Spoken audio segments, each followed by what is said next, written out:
Hello दोस्तों, स्वागत है आपका अपने प्यारे से परिवार आर्या 5.2 में। आज हम क्लास 12th का सबसे मोस्ट इम्पॉर्टेंट टॉपिक जिसका नाम है कूलाम का नियम, इसको हम लोग यहाँ पर पढ़ने वाले हैं। तो यहाँ पर कूलाम के नियम का अगर परिभाषा की बात करूँ, डिफिनेशन की, तो आप लिखना चाहें तो लिख सकते हैं। कूलाम का नियम होता क्या है?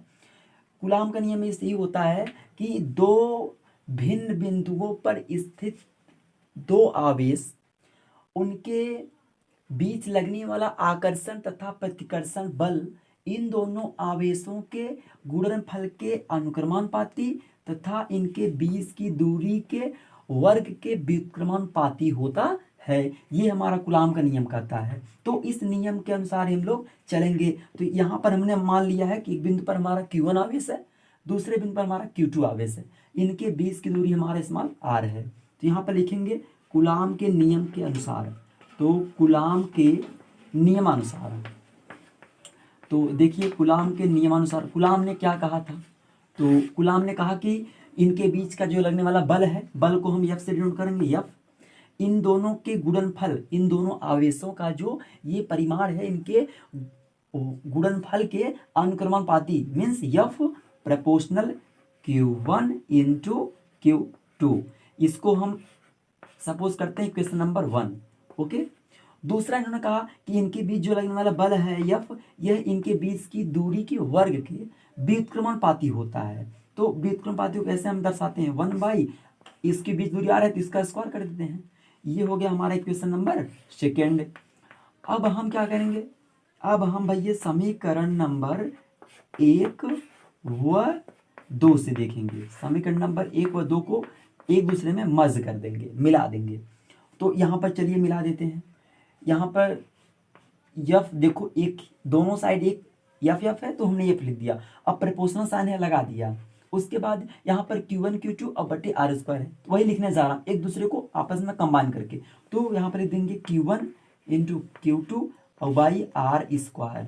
ये हमारा हो गया मेन रूप से ऐसा। अब हम क्या करेंगे? ये जो प्रोपोर्शनल का साइन है इसको हटाएंगे, तो यहाँ पर एक हमारा कांस्टेंट टर्म आएगा, ये नीतांक आएगा। तो यहाँ आगे देखिएगा, तो यहाँ पर हो जाएगा हमारा कि F, ये हम प्रोपोर्शनल का साइन हटा रहे हैं तो हमारा एक कांस्टेंट K आ रहा है, और यहाँ पर Q1 इंटू Q2 और बटे r² तो है ही।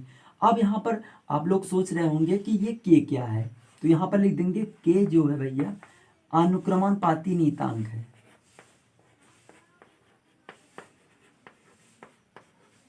ये जो K हमारा है ये अनुक्रमानुपाती नियतांक है गाइस, ठीक। और K का एक वैल्यू भी होता है, आप लोग याद रखिएगा। ये कांस्टेंट जो K है इसका याद रखना कि K के स्थान पर यहाँ पर K का जो वैल्यू होता है 1/4 पाई एप्सिलॉन नॉट, ये होता है। तो यहाँ पर हम पुट करते हैं इसमें, इसको हम समीकरण नंबर 3 बना लेते हैं। तो यहाँ पर K का मान समीकरण नंबर 3 में रखने पर रखते हैं। चलिए यहाँ पर देखिए F बराबर K का मान क्या है? 1/4 पाई एप्सिलॉन लिख देंगे। तो 1/4 पाई एप्सिलॉन नॉट, यहाँ पर Q1 Q2 है तो Q1 Q2 और बाई r²। ये हमारा हो गया कूलाम का नियम पूर्ण रूप से। अभी हम इस अगर चर्चा करेंगे, ये जो कांस्टेंट टर्म K है गाइस, इसके बारे में, इसमें आपको एक दिख रहा होगा एप्सिलॉन नॉट। तो हम लोग इस एप्सिलॉन नॉट की वैल्यू को जानेंगे और इसका मात्रक भी जानेंगे। अभी इतना आप लोग लिख लीजिए या स्क्रीनशॉट ले लीजिए, फिर हम आगे बता दें। बंद हुई है।